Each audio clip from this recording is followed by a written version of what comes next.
आब्रुथि गोनां गंसे फरायसालि।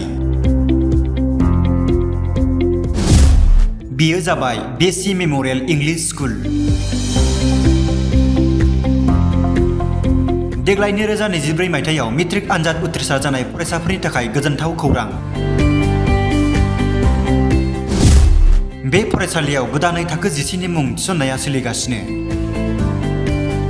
बर', असमिया आरो इंराजि बिजोंनि फरायसाफोरा बेसि मेमोरियल इंलिश स्कुलाव एडमिशन लाफैनो हागोन। क'क्राझार सोहोरनि साहा फारसे बालाजान थिनालियाव थानाय बेसि मेमोरियल इंलिश स्कुलाव 2024 आरो 2025 सोलोंथाइ बोसोरनि थाखाय थाखो 10 नि एडमिशन खालामनाया सोलिगासिनो दं। बेसि मेमोरियल इंलिश स्कुला 2024 मायथाइनि मेट्रिक आनजादाव 100% फरायसा उथ्रिसार जानायजों लोगोसे रोंगौथि गोनां फोरोंगिरि, समायना बिल्डिं, हस्टेल, गेलेनाय बायदि रोखोम खाबुफोर थानाय गंसे गाहामथार फरायसालि।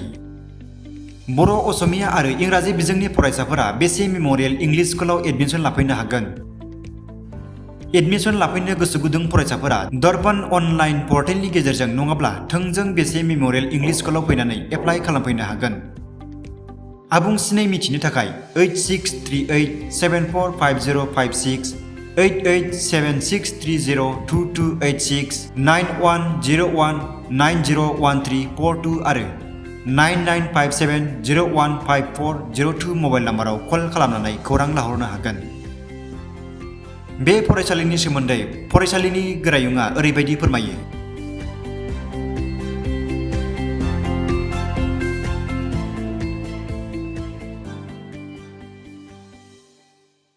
आङो गासैबो पर्टेल निउज पर्टेल सफैनायफोरखौ आजावनानै लायो आरो धन्यबादबो होगोन। देग्लायनिफ्राय बे 2024-25 जि सेसन, बे सेसननिफ्राय जोंनि बेसि मेमोरियल इंलिश सिनियर सेकेन्डारि स्कुलावहाय क्लास 11 निफ्राय एडमिशन होजेनबाय। स्ट्रिमा जाहैबाय आर्ट्स। जोंनिया कर्स साबजेक्टआव दङ इंलिश, बड' एमआइल, आसामिस एमआइल, अल्टारनेटिभ इंलिश, बेनिफ्राय एनभाइरनमेन्टेल एडुकेसन। इलेक्टिभ साबजेक्टआव दङ जोंनिया education, political science, history, economics आरो एडभान्स बड'। बेयो जोंनि स्कुलावहाय बे साबजेक्टफ्रा होनाय जादों। दा जोंनि स्कुलाव देग्लाय क्लास 11 जि एडमिशन बेखौहाय फ्रि होदों आरो जोङो अनलि टिउसन फी पार मान्थ 1200 बेखौल' जोङो लानाय जायो। बेनिफ्राय जोंनि स्कुलाव जिहेतु बोसोरफ्रामबो HLC बा हाई स्कुलनि जि फाइनाल एग्जाम बियो मोजां जाबाय थादों आरो देग्लायबो जोंनिया 100% पास जादों, गासैबो पास डिभिजन।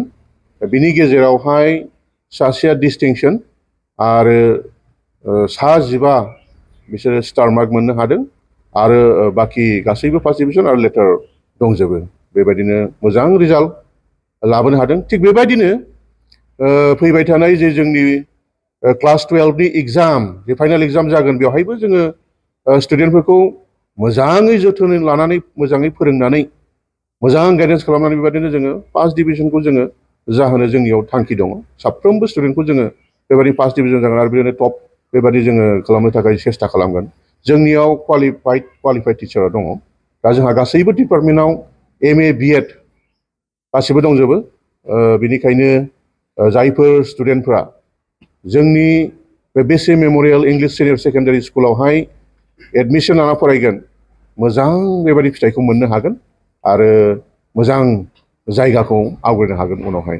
दा बेनिखायनो जायफ्रा गोसो गुदुं फैनानै फर्मखौ लांफैनो हागौ आरो जोंनियावहाय एडमिशनखौ खालामनो हागौ। आरो जि दर्पणनि जि पर्टेल बेयो दा खुलिनानै दङ, एप्लाइ जागासिनो दङ आरो जोंनियाव गोबां स्टुडेन्टफोर फैबाय। दा जायफ्रा दासिमबो मिथियाखै लांफैनो हागोन।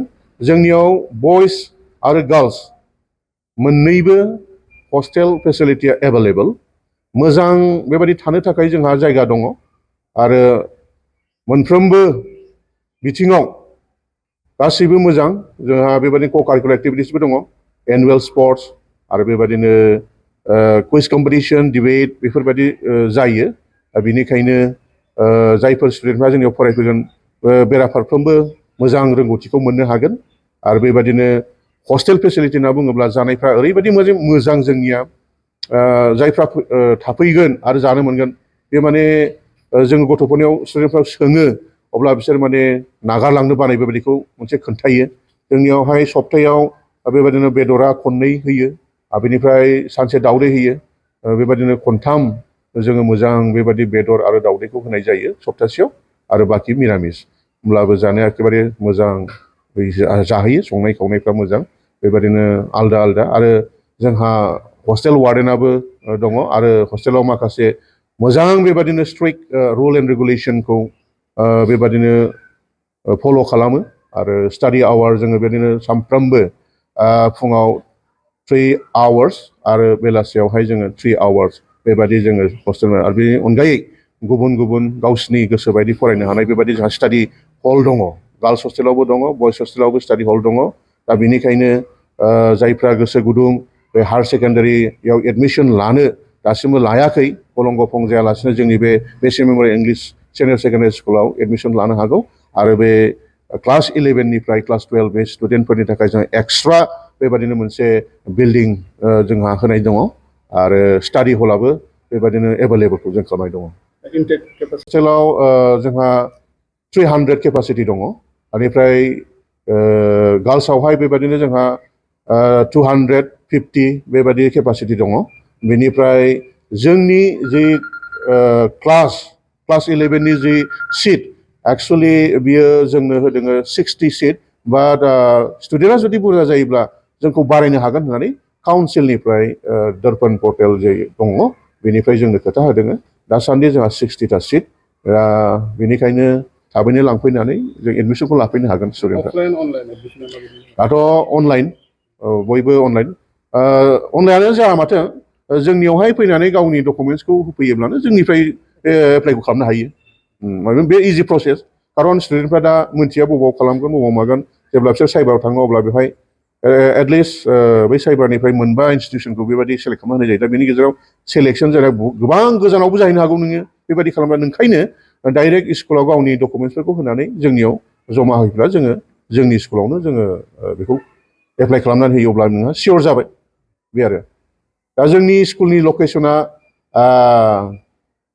मा होनो बालाजान तिनालि हल्टुगाव होनना बुङो गौरां मिसन होननानै बुंब्लाबो बयबो मिथियो दा बेनिखायनो जेब्ला क'क्राझार टाउनाव थांगोन अब्ला बेवहाय क'क्राझार तिनालि होननाय मोनसे मोनगोन बेवहायनो आगदा साइडआव फैबाय थायोब्ला तिनालि मोननायनि सिगां बे स्कुलखौ नोंथांमोना नुनो मोनगोन बे गिदिर मोनसे गेट दङ आगदाथिं नायब्लानो लबार बागान खाथियाव दङ बिनि खाथियाव गेट दङ बेवहायनो आगदा फारसे नायोब्ला बेखौ नुगोन ओरैजाय गौरां हाइ स्कुल थांनाय दङ थिग बेनि अपोजिट बे जोंनि स्कुलनि लकेसना